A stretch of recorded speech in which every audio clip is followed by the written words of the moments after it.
and the music choice. I mean, I love that.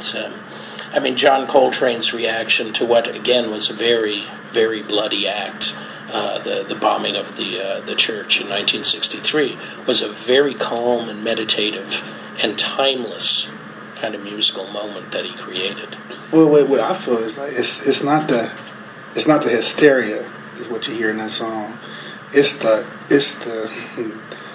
intense feeling that you get, like when you're almost looking at the person that did it, and that's what that is. You know, it's the aftermath feeling, which is what, because he wasn't there when it happened. You know, it's like I wasn't there when, you know, these things are happening to us in our generation. I wasn't there, so I don't have the hysteria. What I have is the, you know, the fight against the inclination of letting that hatred seep up inside of myself. You know, which is a different feeling. Which, you know, when it's not you, I can understand how it can be hard to understand that. You know, like when I see people on TV, like, oh, let's be calm, let's let the justice system. It's like, man, you're saying that because you don't understand what this feels like, and that's why you're saying that. And if you understood what this feels like, to see someone that looks like you killed for the sole reason that they look like you, it's not easy to go and 5 other people got killed, and none of those murderers received justice.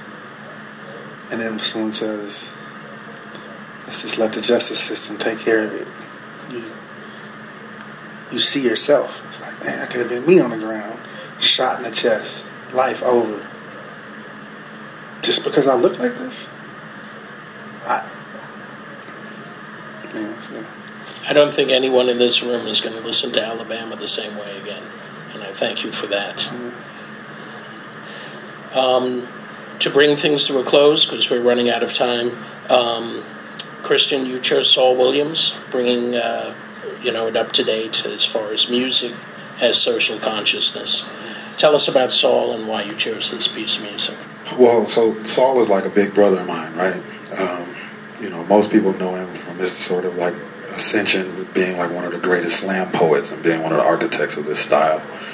And he's never had a problem fully expressing himself and doing so in a way where it's absolutely clear what it is that he's speaking to.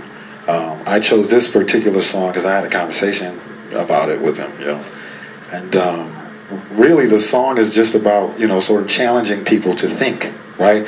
The song is called Penny for a Thought. And one of the things that he says in the song is, how much is it going to cost to buy you out of buying into a reality that originally bought you? He's talking to black men in this space, right? And even with everything that's going on, everything that we talked about, everything that we've seen, a lot of this, for me, is always about reevaluating your mode of operating, your way of being, right? And obviously, we're in a junction right now where we need to start coming up with solutions as a means of continuing to move this thing up the hill, right? And for me, when I listen to this, it makes me think about one of the things that has to happen in our community as a means of procuring some of these solutions, which is just a reevaluation, right? I have these conversations daily with people in my neighborhood in New Orleans. If I'm running around Harlem, I mean, this is stuff that comes up all the time, right? And just a small aside,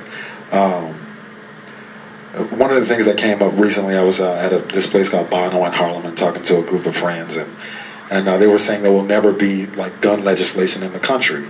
And one of the things that I raised, and I realized it was kind of poignant in some ways, is that I think everyone in this room, just as an example, will agree that if in every urban community in America, if they decided that they were going to organize 10,000 young black males between the ages of 18 and 31 years old and get all their paperwork together and walk them into all of the gun stores in the city and register them to get guns, that we probably have gun legislation overnight, right?